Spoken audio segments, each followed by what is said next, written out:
The burn victim hesitated at the entrance, the curious eyes making her skin crawl. She tried to ignore them, chin held high. She had endured far worse stares than this one. She just needed to find her seat on the crowded flight and try to disappear into the cabin. Little did she know that a simple act of kindness was about to turn her journey around. Her name was Claire, a burn survivor who had lost her home, her confidence, and almost her life in a terrible fire. As she shuffled toward her seat in economy, her shoulders slumped. She had hoped for a little more space, just a small comfort, but she knew she was being selfish. There were plenty of other passengers who needed it more than her. That's when a deep, steady voice interrupted her thoughts. "Ma'am," said a tall man in worn jeans and a plain t-shirt, "I think you should take my seat." He handed her his first-class ticket before she could protest. "But sir, this is yours." The man gave a small, kind smile. Yes. "I've had worse nights than a cramped flight. You look like you could use the comfort more than me." His name was Jack Turner, single dad who worked hard to raise his young daughter Emma. He had no idea the kind of impact he would have on Claire that day. He watched her take her seat and settle in before heading toward the back of the plane. Throughout the flight, Claire kept glancing toward economy, wondering why someone who carried himself with such quiet strength would give up something so valuable for a stranger. But Jack simply shrugged off the gesture. It was just the decent thing to do. When the plane touched down, Claire rushed off to stretch her legs, only to realize that Jack had disappeared into the crowd. She wanted to thank him properly, to tell him how much his kindness meant to her. But there were hundreds of faces, and she couldn't navigate the sea of people. The next morning, Jack was busy chopping firewood outside his small cabin in the woods. The crisp air nipped at his skin as he swung the axe, his young daughter Emma playing with their old dog nearby. Life had been hard since his wife passed away. Lonely, heavy at times, but held together by love for his little girl. He had no idea the world was about to come knocking. Suddenly the ground shook with a thunderous roar. Jack looked up to see a massive helicopter descending.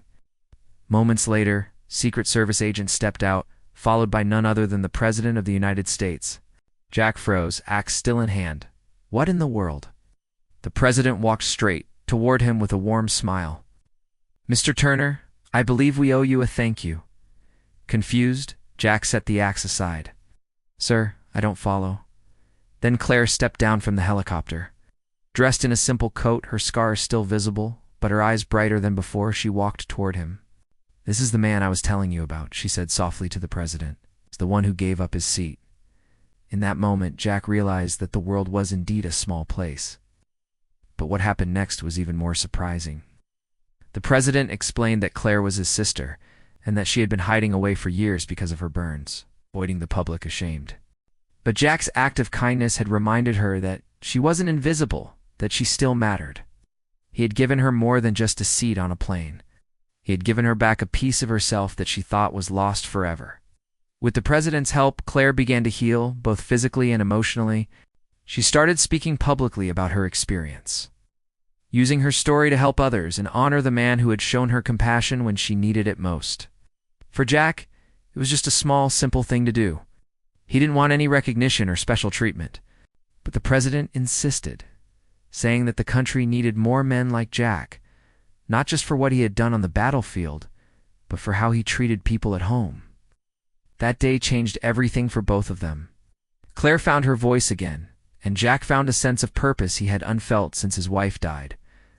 As the sun dipped below the horizon, casting long shadows across the clearing, Jack hugged his daughter tightly. "Emma," he whispered, "sometimes the smallest things can change the world." She looked up at him with innocent eyes. "What do you mean, Daddy?" "Well," he said, chuckling, "one day an ordinary guy just decided to be kind to a stranger on a plane. That one act of kindness changed, not just that woman's life, but mine and yours too. Because when we help others, without expecting anything in return, we make the world a better place for all of us." Emma nodded, understanding dawning on her small face. "So just being kind can be an adventure." "Exactly," Jack said with a wink. "Exactly.